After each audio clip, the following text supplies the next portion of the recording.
My father looked me dead in the eye and told me I wasn't welcome at his own funeral planning meeting, calling me an ungrateful disappointment who'd never amount to anything in this family. 3 days later, my grandfather's attorney called with news that would make my father's face go white. I'd just inherited an $8 million estate that was supposed to be his. Want to know how a daughter written off as worthless became the sole heir to a fortune, and what happened when the family who abandoned her came crawling back? I'd love to know which corner of the globe you're watching from, and if this story speaks to you, make sure to subscribe. Tomorrow's video is one you absolutely can't miss. The manila envelope arrived on a Tuesday morning in March, the kind of crisp spring day that makes you believe everything might turn out fine. I was sitting in my small apartment in Portland, Oregon, drinking coffee that had gone lukewarm while I reviewed patient charts from my shift at the pediatric clinic. The return address made my stomach drop. Whitmore and Associates, my father's law firm in Greenwich, Connecticut. Inside was a single sheet of letterhead and a formal invitation printed on cream-colored cardstock. My father, Richard Whitmore, was pre-planning his funeral arrangements, and the family was invited to a meeting at the estate to discuss his wishes. The date was set for 2 weeks out. My older brother Clayton's name was listed. My younger sister Veronica's name was there too. Even my uncle Philip, who nobody had spoken to in 5 years after his embezzlement scandal, made the list. My name was nowhere to be found. I read it 3 times, convinced I'd missed something. Maybe there was a second page stuck to the first. Maybe my invitation had been sent separately. But deep down, in that place where you store all the wounds you pretend have healed, I knew the truth. This was intentional. My father had been dying slowly for 2 years, his heart failing, bit by bit despite the best cardiologists money could buy. I'd tried to visit him 4 times in those 2 years. 4 times I'd made the trip from Portland to Connecticut, taking precious days off from my work at the clinic where I treated children who couldn't afford specialists. 4 times I'd been turned away at the door by my stepmother Diane, who'd married my father 3 years after my mother's death and had spent the last 15 years systematically erasing any trace of us from his life. "He's resting," she'd say, her smile tight and controlled. "Perhaps another time, Madeline." But another time never came. I called my brother that afternoon. Clayton picked up on the 4th ring, his voice carrying that familiar tone of mild annoyance he reserved specifically for me. "Maddie, what is it?" "I'm in the middle of a deposition. Did you get Dad's funeral planning invitation?" I asked, trying to keep my voice steady. There was a pause. In that silence, I heard everything I needed to know. "Clayton, did you know I wasn't invited?" "Look, Maddie, this isn't Dad's wishes are his own. He's been very clear about who he wants involved in these decisions. I'm his daughter. You're the daughter who chose to move across the country and work at some free clinic instead of joining the family practice," Clayton said, his words sharp and practiced, as if he'd been rehearsing this conversation. "You're the one who refused every opportunity Dad gave you, who turned down Yale Law, who embarrassed him at every turn by choosing to live like some kind of, I'm a pediatrician, Clayton. I help sick children. You help poor people for pennies while the rest of us actually build something. Do you know how that looks? Do you know what Dad's colleagues say when they ask about you?" I closed my eyes. We'd had this argument before, in different forms, for years. My father had been a prominent attorney, a man who'd built his reputation on representing Fortune 500 companies and high-net-worth individuals. He'd expected his children to follow in his footsteps, to join the firm, to marry well, to maintain the Whitmore name with appropriate dignity and prestige. Clayton had complied perfectly. At 38, he was already a senior partner, married to a woman whose family owned half of Martha's Vineyard. Veronica, at 32, had married a hedge fund manager and spent her days on charity boards and country club committees. And then there was me, 35 years old, unmarried, living in a 600-square-foot apartment, driving a 10-year-old Honda, and spending 60 hours a week treating kids whose parents paid whatever they could afford, if they could afford anything at all. I'd disappointed him. That much had been made clear over the years through increasingly infrequent phone calls and the complete absence of visits after I'd left Connecticut. But to be excluded from his funeral planning felt like a final, devastating rejection. "I just want to say goodbye, Clayton. That's all. I'm not asking for anything except the chance to be there when the meeting is for family only. Maddie. People who actually care about Dad's legacy. He hung up before I could respond. I sat there for a long time, staring at that invitation, at the list of names that included a disgraced uncle but not me. The spring sunlight streaming through my window felt like mockery. Outside, I could hear children playing in the park across the street, their laughter sharp and clear. In a few hours, I'd go back to the clinic for the evening shift. There was a little girl named Rosa with leukemia who needed her vitals checked, and a boy named Marcus whose asthma had been acting up. They needed me. They actually needed me. My father, apparently, did not. That night, I did something I hadn't done in years. I pulled out an old shoebox from the back of my closet, the one containing photographs from before everything fell apart. There was my mother, Helen, smiling at the camera with me on her lap. I couldn't have been more than 5 years old. There was my grandfather, Samuel Whitmore, standing beside my mother, his hand on her shoulder. And there, in the back, barely visible, was my father, younger, happier, before whatever had been good in him had calcified into cold ambition. My mother had died when I was 12. Cancer, quick and merciless. My grandfather had died 2 years ago, at 93, his mind sharp until the very end. I'd flown out for his funeral, of course. I'd sat in the back of the church while my father delivered an eloquent eulogy about family legacy and duty. He hadn't looked at me once during the entire service. I hadn't known then that it would be the last time I'd be welcomed at a family funeral. The next morning, I made a decision. I booked a flight to Connecticut for the date of the meeting. I didn't call ahead. I didn't ask permission. If my father wanted to exclude me from the conversation, fine. But I'd be there anyway. I'd stand outside that house if I had to, waiting for the chance to see him one last time before he decided to die without me. I had no idea that showing up uninvited would change everything. I had no idea about the envelope sitting in my grandfather's attorney's office, waiting to be opened.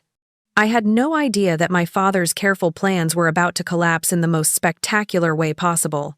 All I knew was that I was tired of being erased, tired of being the family embarrassment, tired of being told that choosing compassion over profit made me worthless.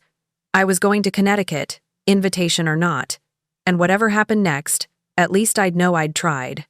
At least I'd know I hadn't given up on my father, even after he'd given up on me. The Whitmore estate looked exactly as I remembered it, imposing, immaculate, and utterly unwelcoming. The Georgian colonial sat on 4 acres of manicured lawn in Greenwich's most exclusive neighborhood, where hedges were trimmed with mathematical precision and even the birds seemed to sing quietly so as not to disturb the wealthy. I'd taken a red-eye flight and arrived at 9 in the morning, 3 hours before the scheduled meeting. My rental car looked painfully out of place parked on the circular driveway between Clayton's Mercedes and what I assumed was Veronica's Range Rover. I sat there for 20 minutes, gathering courage, watching the house where I'd grown up and no longer belonged. The front door opened before I could knock. Diane stood there in a cashmere sweater set and pearls, her expression shifting from surprise to barely concealed hostility in the span of a heartbeat. "Madeline, this is unexpected. I came to see my father," I said, keeping my voice level. "I know I wasn't invited to the meeting, but I'm here anyway. Your father is very ill. The stress of an unannounced visit could what, Diane? Kill him? He's already dying. You've made sure I couldn't see him for 2 years. I'm not leaving without talking to him." Something flickered across her face. Calculation, maybe, or concern that I might make a scene. The Whitmores didn't do scenes. We certainly didn't have them where the neighbors might witness. "Wait in the library," she said finally, stepping aside with obvious reluctance. "I'll see if he's up to seeing you."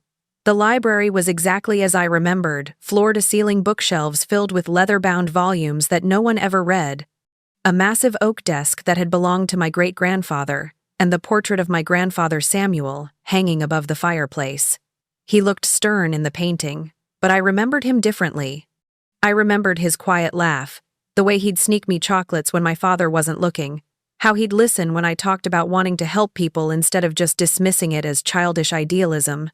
A lot of love and effort went into bringing this story to life. If you're enjoying it, we'd be so grateful if you'd subscribe to our channel. Now, back to where we left off. You actually came. I turned to find Veronica standing in the doorway. She'd gained weight since I'd last seen her face puffy in a way that suggested more than just aging. Her designer outfit couldn't quite hide the unhappiness that seemed to emanate from her like a physical presence. Of course I came. He's my father too, Ronnie. She flinched at the old nickname. Don't call me that. And you're wasting your time. Dad doesn't want to see you. Did he say that? Or did Diane? Veronica's jaw tightened. Does it matter? You left, Maddie.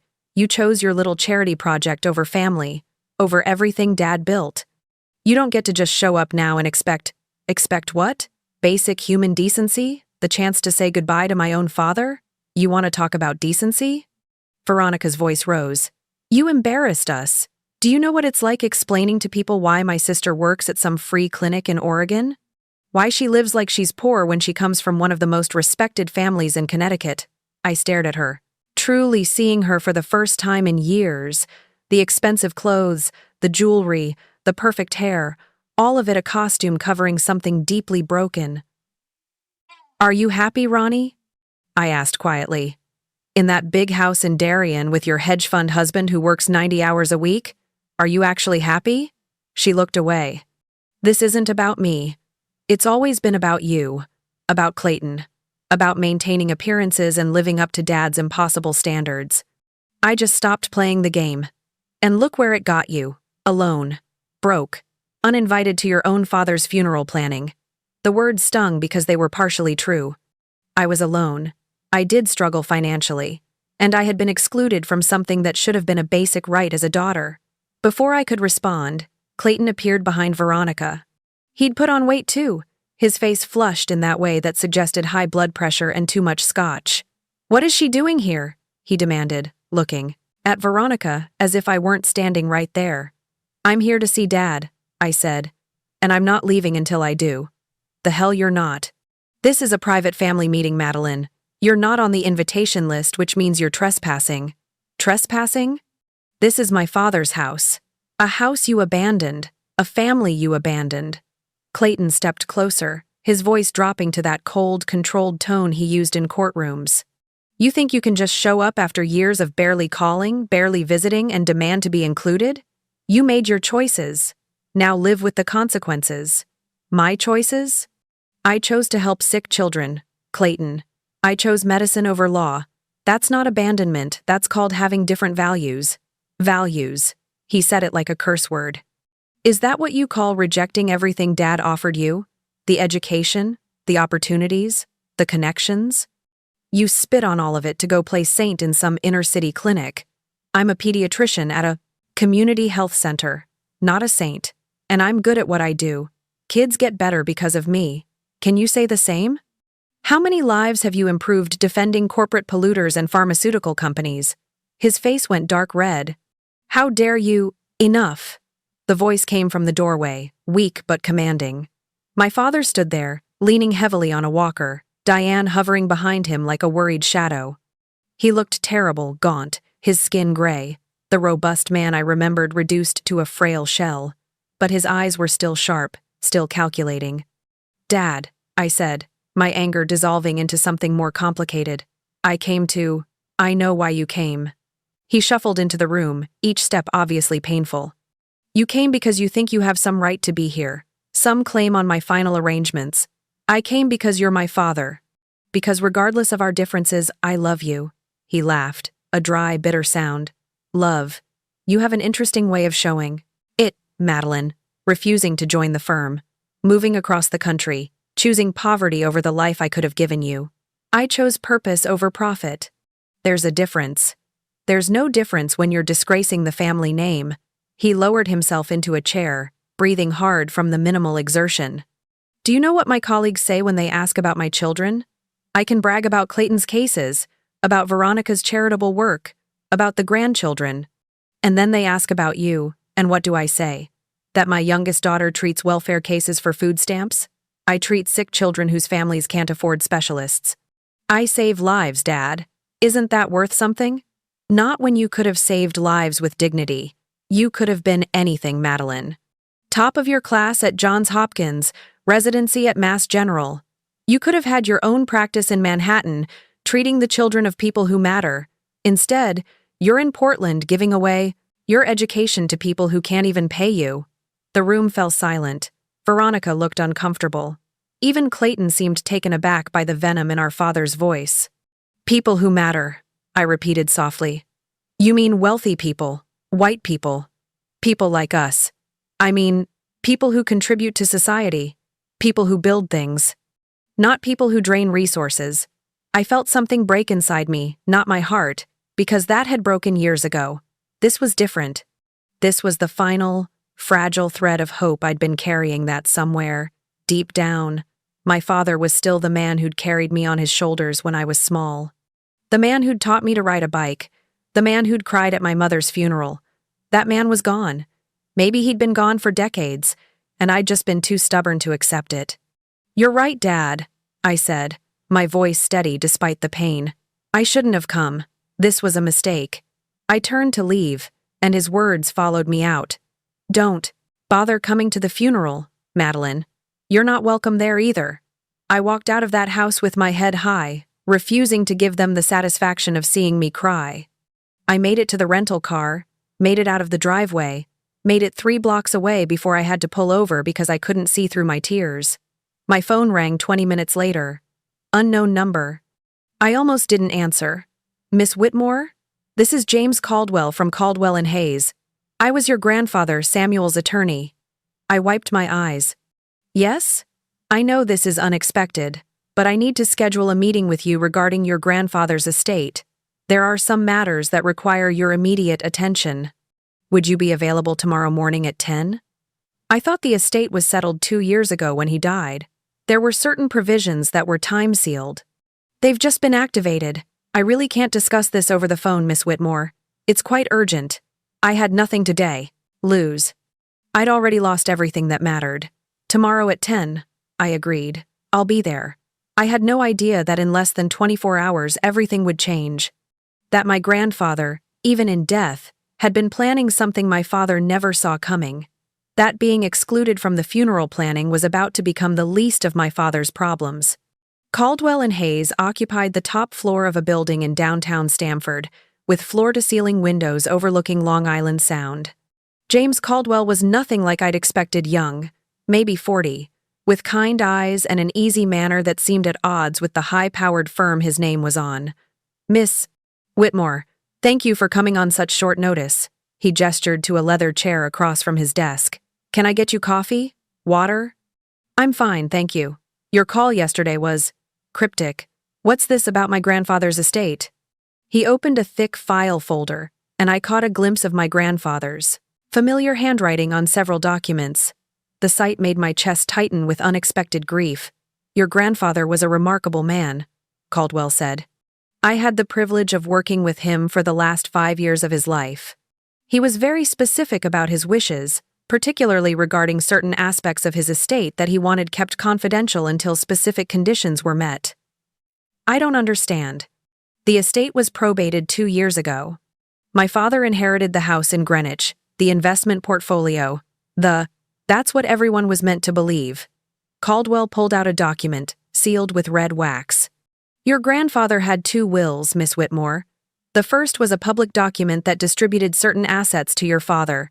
The second, sealed will, contained provisions that would only be revealed upon certain triggering events." My heart started beating faster. "What kind of triggering events?" "Your father's terminal diagnosis was one. His decision to exclude you from family matters was another." Caldwell's expression was sympathetic. "Your grandfather suspected your father might do exactly what he did." Samuel was quite clear-eyed about his son's character flaws. "Wait, Grandpa knew? Knew that Dad would cut me out?" "He didn't know for certain, but he planned for the possibility. Samuel loved your father, but he wasn't blind to who Richard had become, or to who you had become, Madeline. May I call you Madeline?" I nodded, unable to speak. "Your grandfather followed your career closely. Every article published about the clinic's work, every commendation you received, every child whose life you saved, he kept records of all of it. He was extraordinarily proud of you." Tears burned in my eyes. "He never told me. He couldn't, not without alerting your father to his plans, but he made sure I knew." Made sure I understood that you were the grandchild who embodied the values he'd built his life on before the money changed. Everything. Caldwell paused. Before I open this envelope, I need to explain something about your grandfather's fortune. The Greenwich house, the stocks your father inherited, that was all recent wealth, accumulated in the last 20 years through Richard's law practice and investments. It amounts to approximately $3 million. That's a considerable amount. It is. But it's not the Whitmore family fortune. That fortune, the original wealth built by your great-great-grandfather in shipping, multiplied through careful investment over 4 generations that was held in a separate trust that Samuel controlled completely. A trust that Richard knew existed but assumed he would inherit upon Samuel's death. The room felt like it was tilting. The room? How much are we talking about? The trust is currently valued at $8.2 million. Properties in Vermont and Maine, commercial real estate in Boston, a diversified investment portfolio, and a collection of rare books, worth approximately $500,000 alone. Caldwell broke the wax seal and opened the envelope. Samuel left specific instructions. The entirety of this trust passes to the grandchild who demonstrates the values of service, compassion, and integrity that he felt had been lost in his son's generation. He slid the document across the desk to me. Madeline Helen Whitmore, your grandfather left everything to you. I couldn't breathe. Couldn't process what I was hearing. $8 million. Properties. Investments. All of it mine. This can't be real. There has to be a mistake. Clayton is the successful one, the one who... Clayton represents pharmaceutical companies that price gouge cancer patients, Caldwell said bluntly. Your grandfather specifically mentioned that in his notes. He watched his own wife die of cancer, watched families bankrupted by medical bills, and he watched his grandson defend the companies responsible. That didn't sit well with Samuel. And Veronica? Married well but contributed little. Your grandfather's words, not mine. He felt she'd wasted her intelligence on social climbing and maintaining appearances. Caldwell leaned back in his chair. But you, Madeline, you turned down a lucrative career to treat children in underserved communities. You live modestly so you can offer sliding-scale fees. You work 60-hour weeks not for profit, but because it's right. That's who Samuel wanted to inherit his life's work. I stared at the document, my grandfather's signature bold and decisive at the bottom. Below it, dated just 3 months before his death, was a handwritten note. Madeline, you are the only one who understood that wealth is responsibility, not privilege. Use this to continue making the world better, one child at a time. Don't let them make you feel small. You're the biggest success in this entire family. I love you. I'm proud of you. And I'm sorry I couldn't tell you before now. Grandpa. I broke down completely, sobbing in a way I hadn't since my mother's funeral. Caldwell quietly pushed a box of tissues across the desk and waited. When I finally composed myself, he continued with the practical matters. Your father doesn't know yet. By the terms of the will, I'm required to notify all parties within 48 hours of revealing the contents to the primary beneficiary. I wanted you to hear it first, to have time to prepare for what comes next. What does come next? Your father will contest, undoubtedly. He'll claim undue influence, mental incapacity, anything he can think of, but Samuel anticipated this. He had multiple psychiatric evaluations done in his final years, all confirming perfect mental competence. He documented his reasoning extensively. And he included a provision: if Richard contests and loses, the legal fees come out of his inheritance. He'll hate me. The words came out small, childlike. He already made it clear how he feels, didn't he? At least now you'll have the resources to live your life without worrying about his approval. Caldwell's expression softened. Your grandfather wanted you free, Madeline. Free to do your work without financial stress. Free to help more people. Free from the emotional manipulation your father has wielded over you for years. I thought about the confrontation at the estate, my father's cold dismissal, being told I wasn't welcome at his funeral. I thought about 20 years of trying to earn love from a man who valued money over humanity. When do you notify them? I planned to send the formal notification this afternoon, but I wanted your permission first. This will cause significant upheaval in your family. I almost laughed. There is no family. Not anymore. There's just people who share DNA and a last name. Then I'll proceed with the notification. He pulled out another folder. There are properties you'll want to see, accounts to access, decisions to make about the trust management. The Vermont property is a farmhouse on 80 acres. Samuel thought you might like it as a retreat. The main property is a coastal cottage. Both are fully paid for, maintained by local caretakers. A farmhouse. A cottage. Places I could go that weren't a 600-square-foot apartment with neighbors who fought through the walls. Places that were mine, truly mine, not borrowed or rented or grudgingly permitted. There's one more thing, Caldwell said. Your grandfather left a video message. He recorded it 6 months before he died, specifically for you. Would you like to watch it? I nodded, not trusting my voice. He set up a laptop, pulled up a video file, and excused himself from the office to give me privacy. My grandfather's face filled the screen thinner than I remembered, but his eyes still bright with intelligence and warmth. Hello, Maddie girl. The old nickname made me smile through fresh tears. If you're watching this, then everything has gone according to plan, which means your father has shown his true colors once again. I'm sorry you had to experience that pain. I'm sorrier that I can't be there to tell you in person how wrong he is about you. He shifted in his chair, and I could see the library of the Greenwich House behind him, the same room where I'd confronted my family just yesterday. You are not a disappointment. You are not a failure. You are exactly what this family needed and didn't deserve. When your mother died, something died in Richard too. He forgot that wealth is meant to serve something larger than ego. He forgot that success without compassion is just sophisticated cruelty. My grandfather leaned closer to the camera, his expression intense.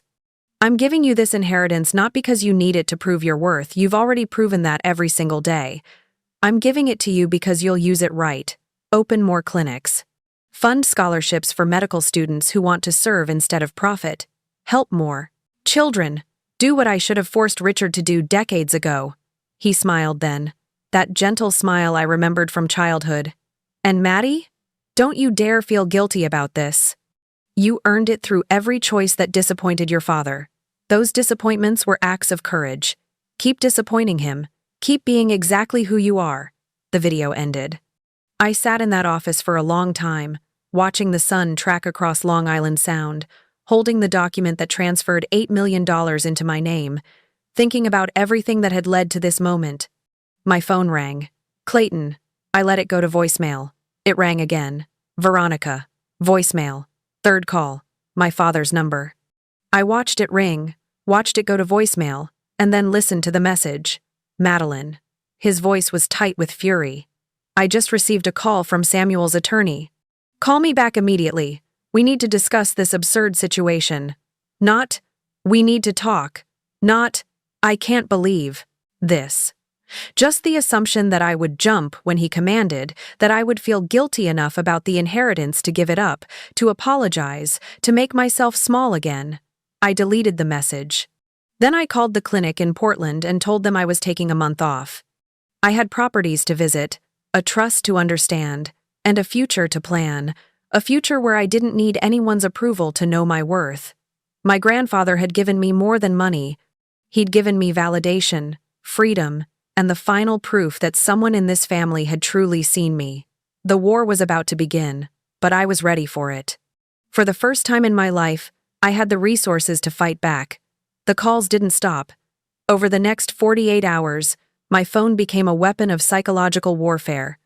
Clayton called 17 times. Veronica left tearful voicemails begging me to do the right thing. My father's messages evolved from commanding to threatening to something that almost resembled pleading, though even his version of pleading carried an undertone of rage. I ignored them all. Instead, I drove to Vermont to see the farmhouse my grandfather had left me. The property sat at the end of a winding dirt road, surrounded by sugar maples that were just beginning to show their fall colors. The house itself was a restored 1,820 seconds, colonial white clapboard with black shutters, a wraparound porch, and a red barn that had been converted into a guest cottage. It was perfect. Absolutely perfect. The caretaker, a woman in her 60s named Martha Brennan, met me at the door with fresh baked bread and the kind of warm smile that made me want to cry all over again. "Your grandfather talked about you constantly," she said, showing me through rooms filled with comfortable furniture and windows that framed mountain views. "He'd come up here 3 or 4 times a year, always working in the garden, always talking about his granddaughter, the doctor who actually cared about people. He came here often? This was his sanctuary. Away from all that Greenwich nonsense, as he called it. Martha led me to a sunroom at the back of the house. He set up this room specifically for you. Said you'd need a place to think. The room was lined with bookshelves, filled with medical journals, novels, and framed photographs I'd never seen before. Pictures of me at my medical school graduation, at the clinic treating patients, even one from a local newspaper article about a free health fair we'd organized. My grandfather had been documenting my life from a distance, collecting proof of the person I'd become. On the desk sat a leather journal with my name embossed on the cover.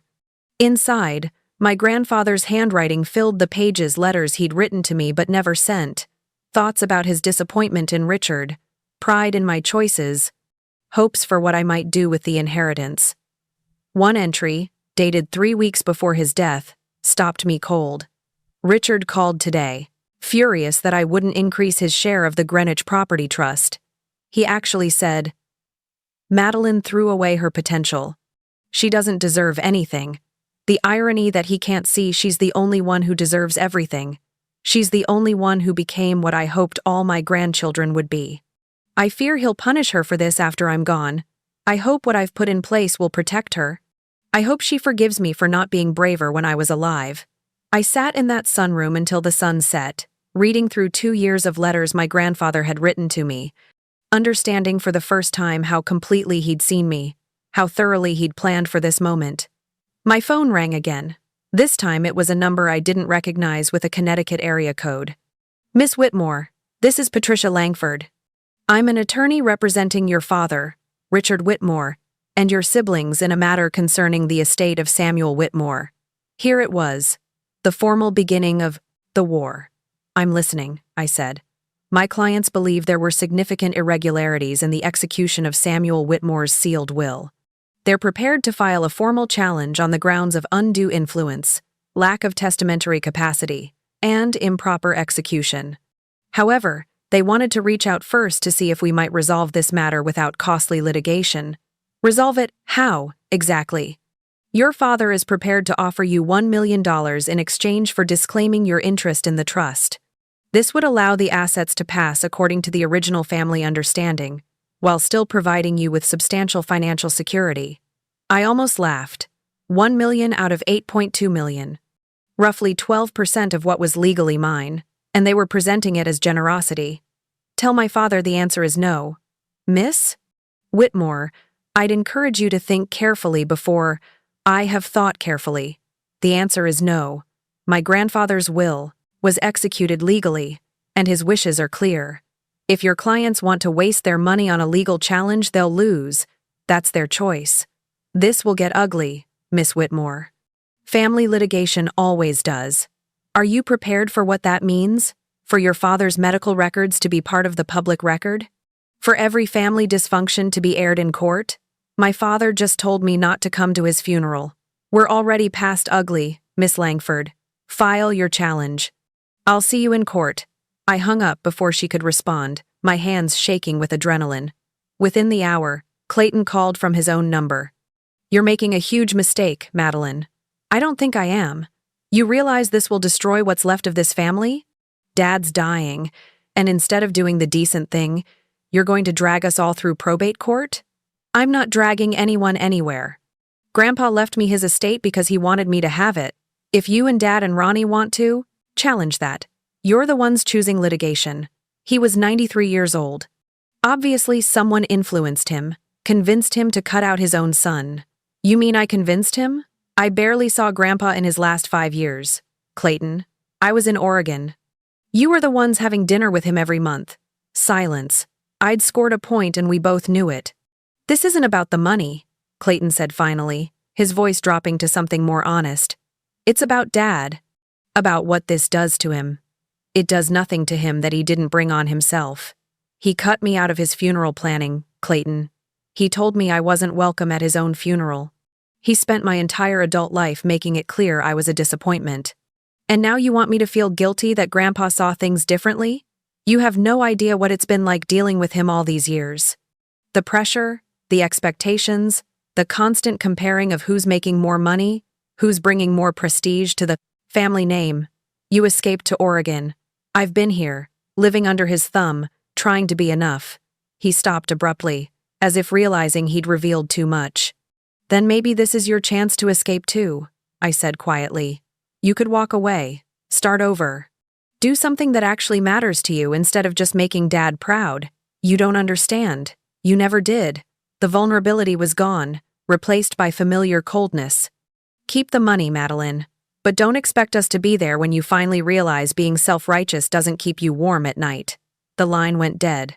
That evening, Veronica showed up at my hotel. I found her in the lobby, looking exhausted and desperate in a way that was disturbing. Her makeup couldn't hide the fact that she'd been crying. Can we talk? Please? She gestured to the hotel bar. Just 5 minutes.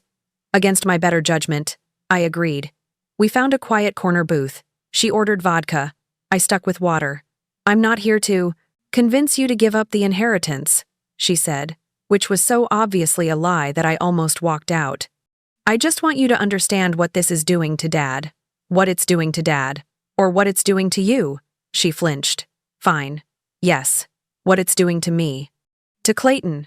We were supposed to inherit that money, Maddie. We've been planning our lives around it for years. Planning your lives around money that wasn't yours and never was going to be. Dad promised us. He said when Grandpa died, the estate would be divided fairly among his heirs. We made decisions based on that. Clayton bought a summer house in the Hamptons. I invested in my husband's hedge fund expansion. We borrowed against expectations. You borrowed against money you didn't have because you assumed Grandpa would give it to Dad and Dad would split it with you. I stared at her. That's not my problem, Ronnie. That's poor financial planning. It's not just money. Her voice rose, drawing looks from other patrons. She lowered it to a harsh whisper. Do you know what my marriage is like? Do you know why I really need this money? Because I'm planning to leave Brandon, and I need resources he can't touch. I need enough to start over, to get away from him. This caught me off guard. He's hurting you?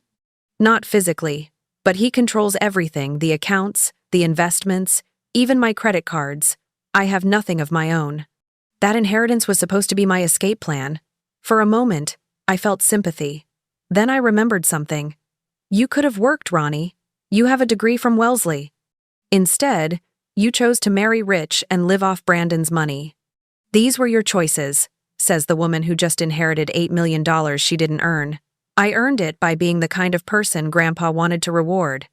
By living according to values instead of in service to wealth. You could have made different choices too. Not everyone can be noble like you, Madeline. The bitterness in her voice was acid. Some of us didn't get to escape Dad's expectations. Some of us weren't strong enough to disappoint him. She finished her vodka in one swallow and stood. When Dad dies, and it's going to be soon, the doctors give him 6 months at most. You're going to regret this. You're going to regret choosing money over family. I'm not choosing money over family. There is no family. There's just people who are mad they didn't get what they wanted. Veronica left without another word. I sat in that hotel bar for another hour, thinking about everything that had happened. Everyone who'd called or visited or tried to make me feel guilty for accepting an inheritance I'd never asked for but that my grandfather had desperately wanted me to have. My phone buzzed. A text from James Caldwell. They filed the challenge. Court date set for 6 weeks from now. Are you ready for this? I typed back. I'm ready. Because I was. For the first time in my life, I was done making myself smaller to accommodate other people's expectations. Done apologizing for choosing compassion over profit. Done feeling guilty for being exactly who I wanted to be. If they wanted a fight, they'd get one. And this time, I had the resources to fight back. James Caldwell's office became my second home over the following weeks. We spent hours reviewing documents, preparing depositions, and building the case that would prove my grandfather's testamentary capacity and the absence of any undue influence. They're going to paint you as manipulative, James warned during one of our sessions. The estranged granddaughter who swooped in during Samuel's final years, playing on his emotions, isolating him from his son. Except I didn't swoop in. I was in Oregon the entire time, which they'll say gave you the perfect cover. Distance creates mystery, makes it easier to become the idealized grandchild in his mind while Clayton and Veronica were dealing with the daily realities of family life. I rubbed my temples, feeling the beginning of a stress headache. How do we counter that? With phone records showing you and Samuel barely spoke. With testimony from Martha Brennan and others who can confirm, Samuel made these decisions independently. With the psychiatric evaluations proving his mental sharpness, James leaned forward. But mostly, with the letter. What letter? He pulled out a document I hadn't seen before, 3 pages of my grandfather's handwriting, dated 1 month before his death, addressed, "To whom it may concern." Samuel wrote this, specifically anticipating a legal challenge. It's essentially his testimony from beyond the grave. I read it slowly, my grandfather's voice clear in every line. I am writing this letter of sound mind and clear purpose, knowing that my son Richard will likely challenge my decision to leave the bulk of my estate to my granddaughter Madeline. Let me state unequivocally, Madeline had no knowledge of my plans. She did not ask for this inheritance. She did not manipulate me or influence me in any way. If anything, she was too distant, too focused on her work to pay much attention to an old man's finances. I am leaving her my estate for one simple reason. She is the only member of my family who understands that wealth is a tool for good, not a measure of personal worth. I have watched Richard become someone I barely recognize, a man who values money over morality, prestige over people, power over compassion. I have watched Clayton follow in his father's footsteps, defending corporations that harm the vulnerable for profit. I have watched Veronica waste her considerable intelligence on social climbing and maintaining appearances. And I have watched Madeline choose a harder path. She could have had wealth, comfort, and her father's approval. Instead, she chose to help children whose families cannot afford basic medical care. She chose service over selfishness. She chose right over easy. This is not about punishing Richard or his other children. This is about rewarding the values I failed to instill in my son but somehow, miraculously, were passed down to my granddaughter. Perhaps through her mother Helen, who was the finest person I ever knew and whose death I believe broke something fundamental in Richard's soul. If you are reading this, it means my family is at war over money. How typical. How sadly, predictably typical. To whoever presides over this dispute, I ask only this: honor my wishes. Let Madeline use this inheritance to do more good in the world. God knows the rest of them never will. I had to set the letter down, vision blurred with tears. This should be enough, right? This proves everything. It's powerful evidence, James agreed. But they'll argue he was depressed, that grief over your grandmother's death clouded his judgment, that the letter shows bias against Richard rather than genuine assessment of character. So, what else do we need? Witnesses. People who can testify to Samuel's state of mind, his independent decision-making, and most importantly, to your character. I'm thinking colleagues from your clinic, former professors who can speak to your dedication to service, maybe even some patients' families if they're willing. The idea of dragging sick children and their families into my family's legal battle made me nauseous. I don't want to exploit my patients. I understand. But this isn't exploitation, it's truth. Your work is the reason Samuel chose you. That work needs to be part of the record. Over the next 2 weeks, I reached out to people I'd worked with over the years. Dr. Anita Patel, who'd supervised my residency at Mass General. Dr. Robert Chen from the Portland Clinic. Even some of my medical school professors who remembered me as a student who'd volunteered at free clinics instead of pursuing lucrative research opportunities. All of them agreed to testify. But the most unexpected witness came from a phone call I received on a Thursday evening. Madeline?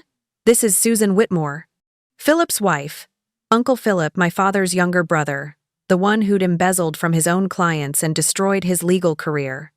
The one nobody had spoken to in 5 years but who'd somehow made the funeral planning invitation list when I hadn't. I heard about the will contest, Susan continued. Philip and I would like to testify on your behalf. I was too shocked to respond immediately. "I know what you're thinking," she said. "Why would anyone believe the testimony of a disgraced attorney and his wife? But we have something your father doesn't know we have. Letters. Dozens of letters between Samuel and Philip from the last decade. Letters about what? About Richard, about his treatment of you, about Samuel's growing concern that his son had lost his moral compass. Philip may have made terrible mistakes, but he and your grandfather stayed in contact. Samuel forgave him, Madeline.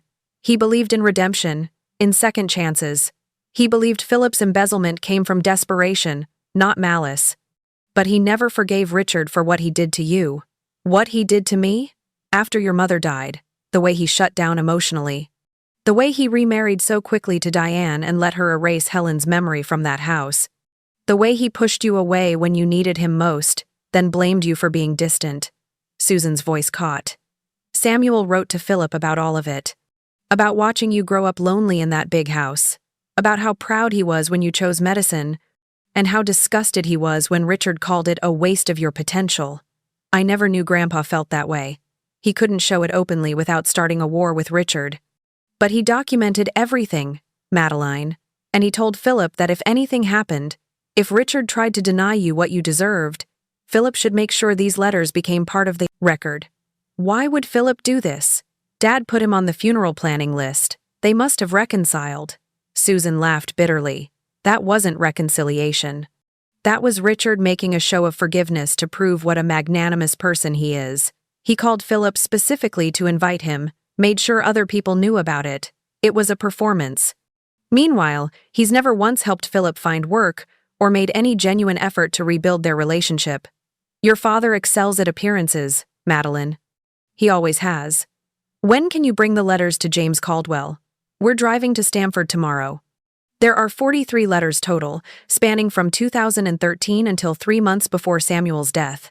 Some of them are difficult to read. Samuel was very frank about his disappointment in Richard. After we hung up, I sat in my hotel room. I'd stayed in Connecticut to be close to James's office and thought about the case building around me.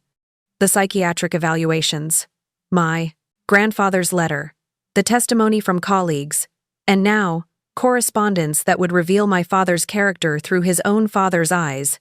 It should have felt like victory. Instead, it felt like excavating a graveyard, digging up all the family dysfunction and pain and putting it on public display. My phone rang. Diane, my stepmother, calling for the first time since this all began. Madeline, I think we should talk. Not as adversaries. As women who both loved someone in this family. I'm listening.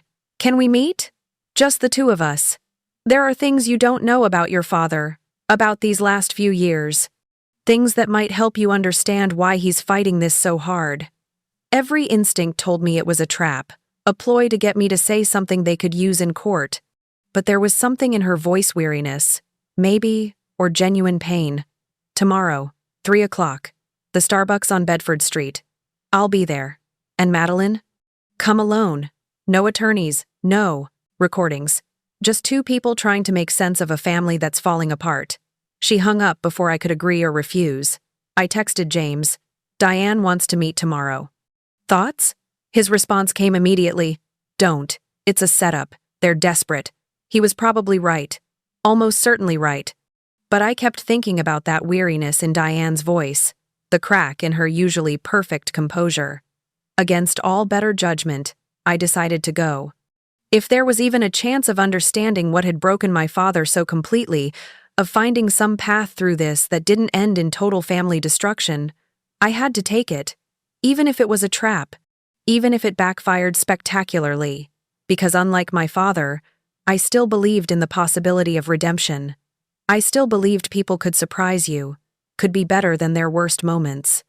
My grandfather had believed in second chances. He'd forgiven Uncle Philip. Maybe there was something in this family worth salvaging after all. Or maybe I was about to make the biggest mistake of this entire mess. I'd find out tomorrow at 3 o'clock. Diane was already sitting in the corner of the Starbucks when I arrived, a cup of black coffee untouched in front of her. She looked different than I'd ever seen her, no makeup, hair pulled back in a simple ponytail, wearing jeans and a sweater instead of her usual designer outfits. She looked, for the first time since I'd known her, like an actual human being instead of a carefully curated persona. "Thank you for coming," she said as I sat down. "I wasn't sure you would. I almost didn't. My attorney thinks this is a setup. It's not. I promise you, Madeline, this is just me trying to tell you things you deserve to know before this goes any further." I studied her face, looking for deception, but saw only exhaustion. "So, talk." She took a breath, then began. "Your father is dying faster than anyone's admitting. The doctors gave him 6 months, 3 weeks ago. But between you and me, it's going to be less. Maybe 2 months. Maybe less than that. I'm sorry." And surprisingly, I meant it. Complicated as my feelings were, he was still my father. He's in pain constantly. The medication helps, but not enough. And he's terrified, Madeline. Absolutely terrified of dying. Not of death itself, but of what comes after, of being judged, of being found wanting. He's religious now? No. But when you're facing the end, you start thinking about your legacy, about what you'll leave behind. And your father is facing the reality that his legacy is 3 children who don't genuinely love him, a law practice built on defending the indefensible, and a reputation as a brilliant attorney who was also a terrible human being. I said nothing, letting her continue. When Samuel's sealed will was revealed, something broke in Richard. Not because of the money, though, yes, he'd counted on that inheritance, but because of what it meant. His own father choosing you over him. His father's final statement being that Richard had failed at the things that actually mattered. He made his choices, Diane. He did. God knows he did. She finally took a sip of her coffee, grimacing at the temperature. But I need you to understand something about those choices. After Helen died, Richard was destroyed. Completely destroyed. I didn't know him then, but people who did say he was a different person before her death. More open, more caring, more human. My mother's death doesn't excuse 20 years of emotional abuse. No, it doesn't. But it explains some of it. When she died, Richard decided that caring about people was too dangerous. Love made you vulnerable. Emotions made you weak. So he buried all of that and replaced it with ambition, with accumulation, with control. He became the man you know, the one who measures worth in dollars and prestige. And you married him knowing this? Diane smiled sadly. I married him because I was young and stupid and thought I could fix him. I thought love could bring back whoever he'd been before, but you can't fix someone who doesn't want to be fixed. And Richard never wanted to be fixed. He wanted to be successful. He wanted to be powerful. He wanted to never hurt again. And the only way he knew how to do that was to stop feeling anything at all. Why are you telling me this now? Because Clayton and Veronica want to keep fighting this case. They've hired Patricia Langford, and they're going to drag you through hell to try to break the will. They're going to attack your character, question your motives, suggest you manipulated a dying old man. It's going to be vicious, Madeline. And I need you to know Richard doesn't want this. I stared at her. What? He's telling Clayton and Veronica to fight it because he doesn't know how to admit defeat, doesn't know how to acknowledge that maybe his father was right about you. But privately, to me, he said, multiple times, that Samuel was justified, that you deserve it. That maybe if he'd been different, if he'd been a better father, things wouldn't have ended this way. Then tell him to drop the challenge. He can't. His pride won't let him, but I can do something he can't. She reached into her purse and pulled out a sealed envelope. This is a letter Richard wrote to you 3 nights ago. He was medicated, in pain, and he wrote things he could never say sober or in front of the family. He doesn't know I'm giving this to you. If he knew, he'd be furious. But I think you need to read it. I took the envelope, my hands trembling slightly. My father's handwriting on the front. Madeline, I'm not asking you to forgive him, Diane said. I'm not asking you to give up the inheritance or to make this easier on him. I'm just asking you to understand that people are complicated, that your father is more broken than evil, and that he knows, somewhere deep down, that he failed you. Why? Do you care what I think of him? Because I've lived with him for 15 years. I've watched him push away everyone who ever loved him. I've watched him build walls so high that he can't see over them anymore. And now he's dying. And he's alone. And he knows it. I don't want you to carry guilt about this, Madeline. but I also don't want you to think he was incapable of recognizing his mistakes. He recognizes them. He just doesn't know how to fix them. She stood, gathering her coat. Read the letter or don't. That's your choice. But I wanted you to have the option. And I wanted you to know that when this goes to court, I won't be testifying against you. I can't stop the others from fighting, but I won't be part of it. Does my father know that? Not yet. I'll tell him tonight. He'll probably ask me to leave.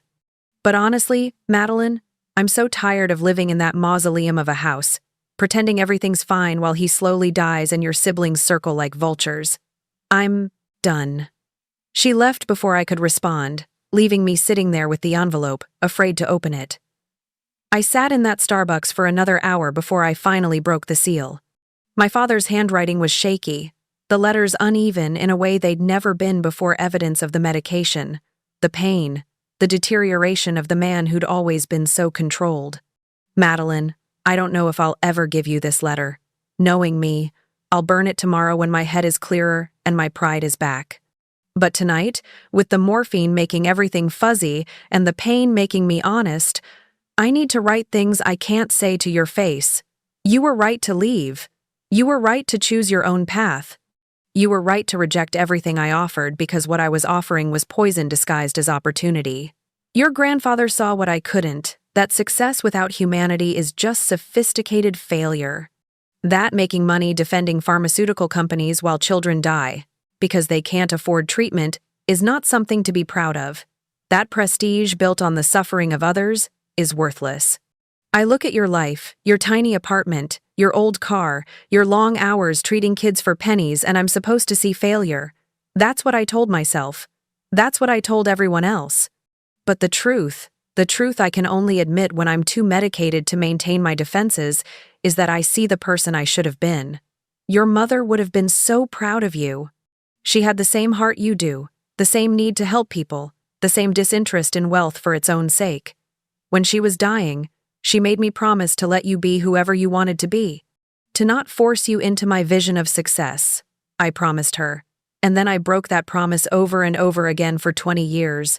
I excluded you from the funeral planning because I'm a coward.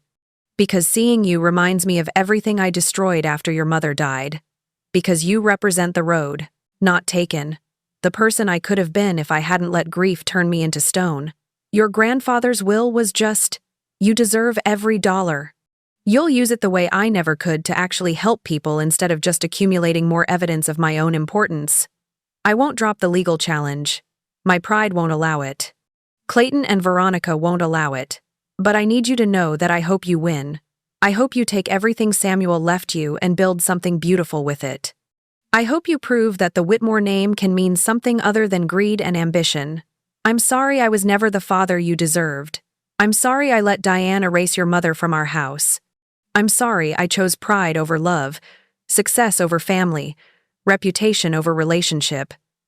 You won't see me before I die. I won't allow it. I'm too far gone, too much a monster, too committed to my own mythology to admit these truths to your face. But I wanted you to know that somewhere in this destroyed shell of a man, there's still a small part of your father who loves you, who's proud of you, who wishes he'd been brave enough to be different. Forgive me or don't. You owe me nothing. Dad, I read it 3 times, tears streaming down my face, not for what was, but for what could have been. For the father who'd written this letter versus the father who'd lived his life. For the brief glimpse of humanity in someone who'd spent decades pretending he had none. My phone rang. James Caldwell. Madeline, we have a problem. Clayton just filed an emergency motion claiming you're harassing your dying father, using the stress of the litigation to force a settlement. He's asking the judge to expedite the hearing and issue sanctions against you. That's insane. I haven't contacted any of them except when they called me. I know. But they're playing dirty now. We need to meet tonight to prepare a response. Can you come to the office? I looked at the letter in my hands, at my father's shaky handwriting, at his admission of everything I'd needed to hear for 20 years, but had only gotten when he was too medicated to maintain his defenses. I'll be there in 30 minutes. I carefully folded the letter and put it in my purse. I wouldn't show it to James, wouldn't use it as evidence, wouldn't betray my father's medicated confession even though it could help the case. Some things were private, some things were sacred.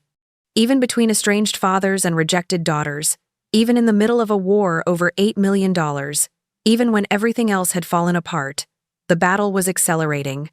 Clayton was getting desperate, Veronica was playing victim, and my father was dying without the courage to admit what he'd written in the dark. But I had my grandfather's faith in me. I had evidence of my character. I had allies who believed in what I'd built. And now I had proof that somewhere, buried under decades of ice, my father knew I'd been right all along. It would have to be enough. The courtroom was smaller than I'd expected.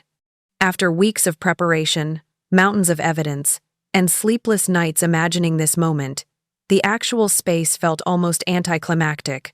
Wood paneling, fluorescent lights, and uncomfortable benches that creaked every time someone shifted position. Judge Margaret Richardson presided, a woman in her mid-60s with steel-gray hair and a reputation for cutting through family drama with surgical precision. She'd reviewed all the submitted evidence before the hearing, which meant we wouldn't be here long. This was formality, the final stage before her ruling.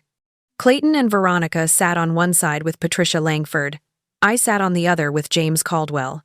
The gallery was nearly empty, just Uncle Philip and Susan, Martha Brennan from the Vermont property, and surprisingly, Diane, who'd apparently followed through on her promise not to testify against me. My father wasn't there, too ill to attend, according to the medical documentation Clayton had submitted. Part of me was relieved. Part of me felt the absence like a wound. Judge Richardson looked up from her notes. I've reviewed the submitted evidence extensively. Before I issue my ruling, does either party wish to make a final statement? Patricia Langford stood. Your Honor, my clients maintain that Samuel Whitmore was unduly influenced in his final years, that the sealed will represents a betrayal of family understanding and decades of established expectations. While we acknowledge the psychiatric evaluations show technical competence, we believe the evidence demonstrates bias against Richard Whitmore that clouds the testator's judgment. Miss Langford, bias isn't grounds for invalidating a will. People are allowed to dislike their children. A few people in the gallery snickered. Patricia's face reddened. Your Honor, we believe the totality of circumstances. I've read your brief. Mr. Caldwell, do you wish to respond? James stood. Only to note that everything my colleague characterizes as bias, we characterize as accurate assessment of character. Samuel Whitmore made informed, intentional decisions about who would honor his values. The evidence supports this completely. Judge Richardson nodded. I'm prepared to rule. The challenge to Samuel Whitmore's sealed will is denied in its entirety. Clayton shot to his feet. Your Honor, this is... Sit down, Mr. Whitmore. I'm not finished.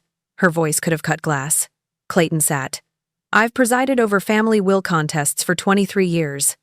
I've seen greed, manipulation, and genuine injustice. This case represents none of those things. She looked directly at Clayton and Veronica. What this case represents is a family that confused wealth with worth, that prioritized appearance over character, and that is now facing the consequences of those choices. Samuel Whitmore was demonstrably competent. His reasoning was documented extensively. His decision to leave his estate to Madeline Whitmore was not only legally sound, but, based on the evidence presented, morally justified. I felt James's hand briefly touch my shoulder in support. The psychiatric evaluations are unimpeachable. The letter Samuel wrote anticipating this challenge is clear and cogent. The testimony from witnesses establishes that Madeline Whitmore had no contact with her grandfather regarding the will, no knowledge of its contents, and no opportunity for undue influence. Moreover, the evidence of her character, her career choices, her dedication to serving underserved communities, her financial sacrifice in service of others demonstrates exactly why Samuel chose her. Judge Richardson shuffled her papers. Furthermore, I'm troubled by the emergency motion filed by Mr. Sad. Clayton Whitmore alleging harassment. The evidence shows no contact initiated by Miss Madeline Whitmore. This appears to have been a tactical maneuver designed to create prejudice, and it failed. Patricia started to object, but the judge raised a hand. I'm awarding court costs to the defendant. The challenge was without merit and appears to have been motivated by disappointment rather than legitimate legal grounds. Miss Whitmore, The estate is yours without restriction. This court is adjourned. The gavel came down. It was over. Clayton stormed out without looking at me. Veronica followed more slowly, pausing at the door as if she might say something, then thinking better of it. Patricia Langford gathered her materials with tight, angry movements. I sat there, numb, as people congratulated me. Uncle Philip hugged me. Martha squeezed my hand. James was already talking about next steps, about transferring assets, about tax implications. But all I could think about was the empty seat where my father should have been. Diane approached as the courtroom cleared.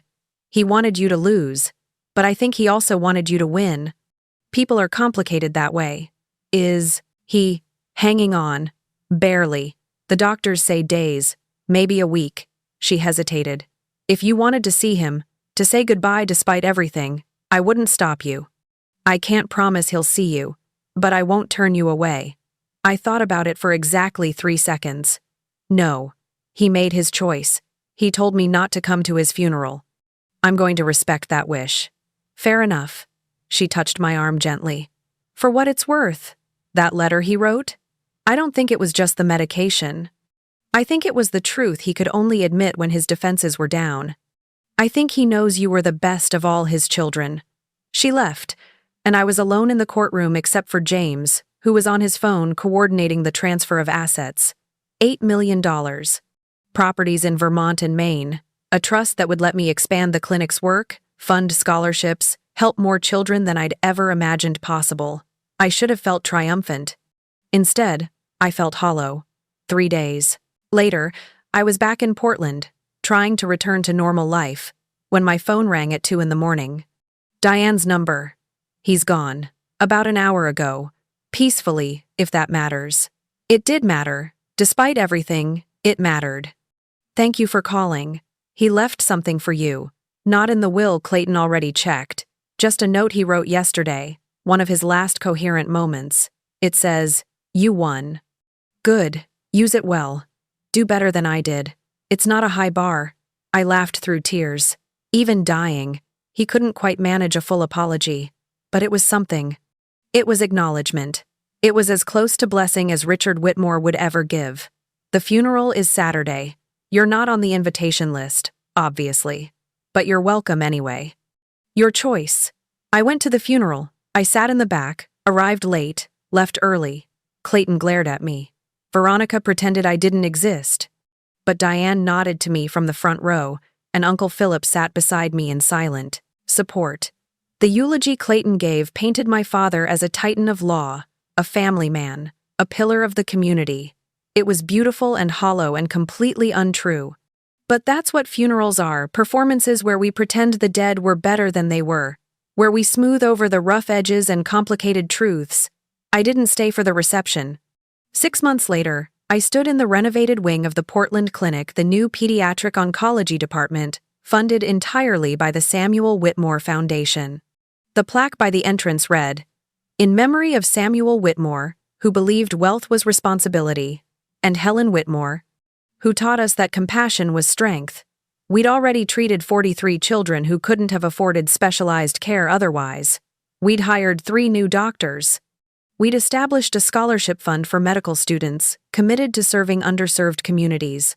My grandfather's money was doing exactly what he'd hoped, making the world marginally better, one child at a time. I'd sold the Greenwich house to Clayton and Veronica for a fair price, splitting it between them. I didn't need it, didn't want it, and had no desire to maintain a monument to a family that had never really existed. They could fight over the memories. I had better things to do. The Vermont farmhouse became my sanctuary, the place I went when the work got too heavy, when I needed to remember why I'd chosen this path. I kept my grandfather's journal there, along with the letters Uncle Philip had given me. And yes, even the letter my father had written in his medicated haze. I never married. Never had children of my own, but I had hundreds of children who were alive because of the work I could do with the resources my grandfather had left me. I had purpose. I had meaning. I had the satisfaction of knowing I'd honored the faith he'd placed in me. And I had proof that sometimes, the people who disappoint their families are actually the ones who understand what family should have been about all along. On my 45th birthday, I received a letter from Veronica. She'd left Brandon, using money from the house sale. She'd gone back to school, was training as a social worker. You were right, she wrote. About everything. I'm sorry it took me so long to see it. Clayton never reached out. Last I heard, he'd made senior partner, bought a bigger house in the Hamptons, and was exactly as miserable as you'd expect. Some people never learn. But I learned. I learned that inheritance isn't just about money, it's about values, about what we choose to carry forward and what we choose to leave behind. I learned that disappointing the wrong people is sometimes the bravest thing you can do. I learned that being excluded from the family table is infinitely better than selling your soul for a seat. Most importantly, I learned that my grandfather had given me more than financial security. He'd given me validation, permission, proof that someone had seen me clearly and decided I was exactly what the world needed. I was banned from my father's funeral planning. I was written off as a disappointment and a failure. I was excluded from family gatherings and told I'd never amount to anything that mattered. And in the end, I inherited everything that actually counted, not just the money, but the legacy of a man who understood that true wealth is measured in lives improved, not dollars accumulated.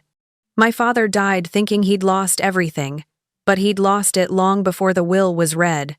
He'd lost it the moment he decided that money mattered more than people, that success was more important than love, that maintaining appearances was worth sacrificing authenticity. I won. Not just in court, but in every way that actually matters.